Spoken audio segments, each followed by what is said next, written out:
రామేశ్వరరావు గారు, ఇప్పుడు భారతదేశంలో ఉన్న అన్ని రాష్ట్రాలతో కంపేర్ చేసుకుంటే, మన హైదరాబాద్ రియల్ ఎస్టేట్ చాలా బావుంది. రేట్లు కూడా చాలా బావున్నాయి అంటున్నారు. మీరేం చెప్తారు? రియల్ ఎస్టేట్ ముందు నువ్వు బాగుంటావు, నువ్వు బాగున్నావు, నేను బాగున్నాను, దేశం బాగుంది, రియల్ ఎస్టేట్ బాగుంది, ఇల్లులు బాగున్నాయి, రేట్లు బాగున్నాయి, ఇవన్నీ బాగున్నాయి. ఎందుకంటే ఇవాళకి కూడా హైదరాబాద్ లో ఉన్న రేట్లు చీపెస్ట్ ఇన్ ఎంటైర్ ఇండియా. హ్మ్. మనం చూసుకున్న ఆర్బీఐ కొన్ని వందల కోట్లు పెట్టి ఒక ఎకరం అమ్మారు. 800 కోట్లకు ఒక ఎకరం అమ్మారు బాంబేలో. మనం ఎంచుకున్నాం 177 కోట్లు highest. Maybe next year option ఉంటుంది 200 కోట్లు, ఆ నెక్స్ట్ ఇయర్ 250 కోట్లు.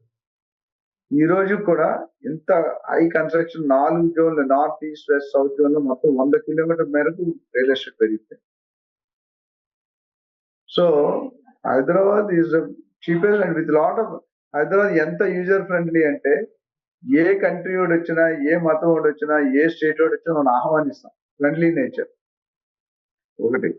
The cost of living is very cheap compare to Vizag also. Vizag చాలా తక్కువ. వైజాగ్ లో నేను వైజాగ్ లో పుట్టి పెరిగినప్పుడు వైజాగ్ లో కాస్ట్ ఆఫ్ లివింగ్ ఎక్కువ హైదరాబాద్ కంటే.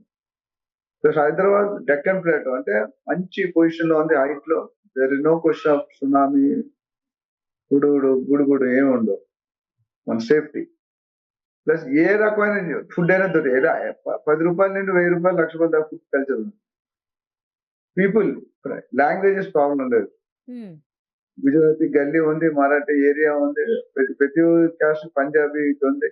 అన్ని క్యాస్ట్లు, అన్ని మతాలు మన దగ్గర హ్యాపీగా బతకగలుగుతున్నారు. అండ్ ప్లస్ చిన్న ఎగ్జాంపుల్ ఇచ్చి గ్రో చేస్తుంది. మార్వాడి షాప్ లో ఒకటి హార్డ్వేర్ ఐటమ్స్ ఉంటాయి, ప్లంబింగ్ ఐటమ్స్, హార్డ్వేర్.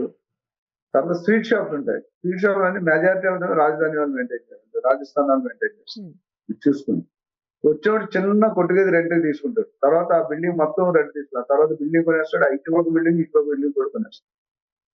మన వాళ్ళు వెళ్ళి రాజస్థాన్ లో బతకలేరు.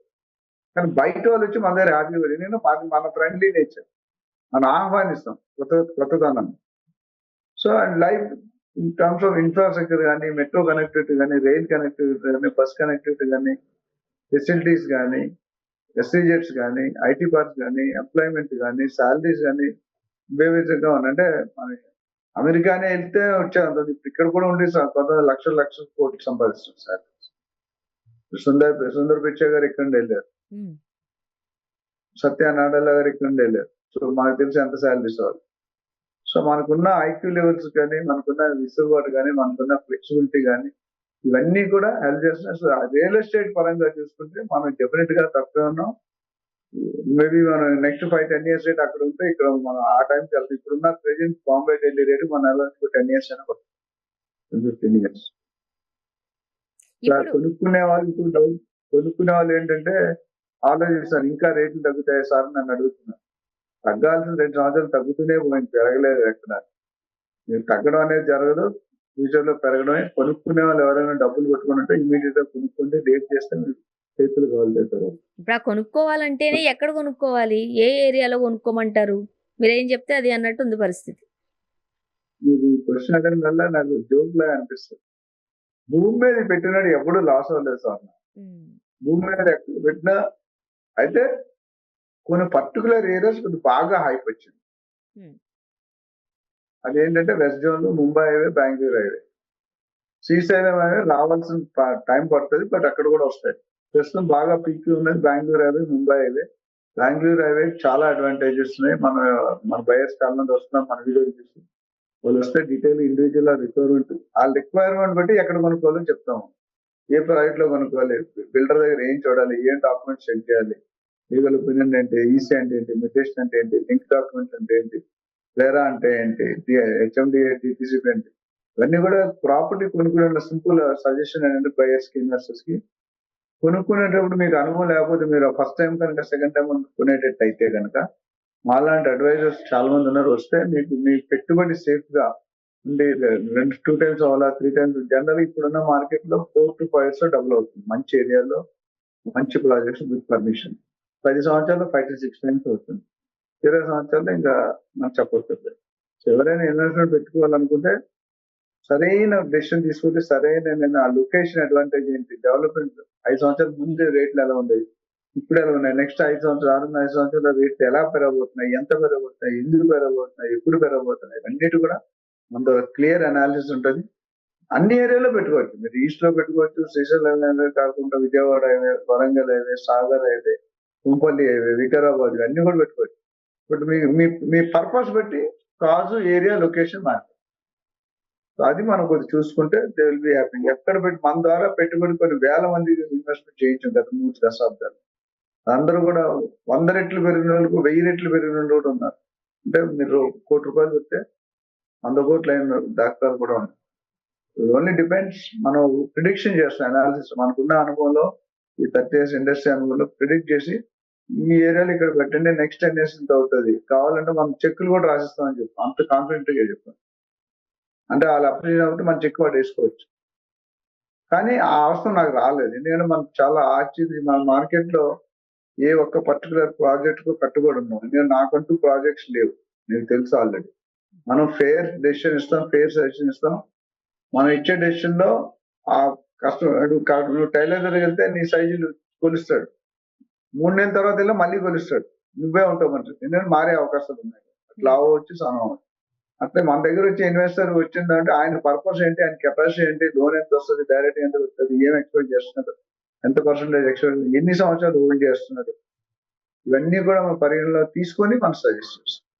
సో ఎవరైనా కొనేవాళ్ళు కావచ్చు, అమ్మేవాళ్ళు కావచ్చు, ప్రాథమికంగా తీసుకోవాల్సిన జాగ్రత్తలు ఏమున్నాయంటారు?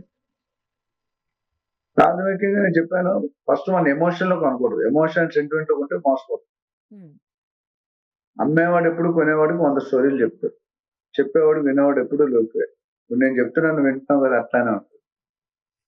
సో ముఖ్యంగా తీసుకోవాల్సింది link documents, sale deed, sale agreement, encumbrance certificate, legal opinion, వేరా approval, DTCP HMD approval.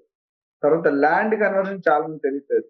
Land conversion అయిందా లేదా, నాలా కన్వర్షన్, అగ్రికల్చర్ నుండి నాన్ అగ్రికల్చర్, అది survey numbers, FTL zone, buffer zone, triple GO zone, ఇట్లా చెప్పుకుంటూ పోతే అనేకమైన ఫ్యాక్టర్లు. మీకు కన్ఫ్యూజ్ అయిపోతుంది, ఎంత ఓవర్లోడ్ అవుతుందని చెప్పదు. మినిమం ఇవి కాకుండా ఇంకొన్ని డాక్యుమెంట్స్ ఉన్నాయి, చెక్ చేసుకో. సర్వేయింగ్ అయిందా లేదా, అసలు గవర్నమెంట్ రికార్డ్ లో ఉందా లేదా, భూభారతిలో ఉందా లేదా, లేకపోతే ఎందుకు లేదు, అవన్నీ కూడా మనం చెక్ చేసుకొని మనం కొనుక్కుంటే బ్యాంక్ లోన్ ఉందా లేదా, హ్యాండ్ లోన్ ఉందా లేదా తెలియదు, హ్యాండ్ లోన్ ఉందా లేదా తెలియదు, మార్ట్గేజ్ లో ఉందా లేదా, బిల్డర్ ఎవరి షేర్ అమ్ముతున్నాడు, ఒకసారి బిల్డర్ ఓనర్ షేర్ అమ్ముతాడు పర్మిషన్ లేకుండా.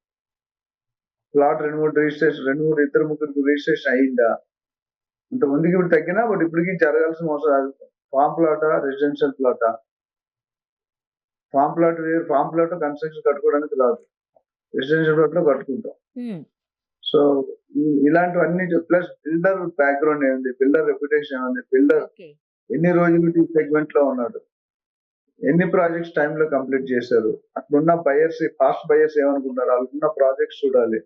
ఇవన్నీ చేయడం మీ వల్ల కాదు కాబట్టి బెస్ట్ ఒక అడ్వైజర్ పెట్టుకుంటే they will do 85% job report చేసి మీకు సజెస్ట్ చేస్తాం.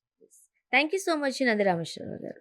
సో రియల్ ఎస్టేట్ గురించి ఎప్పుడు కొనాలి, ఎప్పుడు కొనకుండా ఉండాలి, అండ్ ఎలాంటి జాగ్రత్తలు తీసుకోవాలి చాలా క్లియర్ గా తెలియజేశారు. థ్యాంక్ యూ సో మచ్ అండి. Thank you.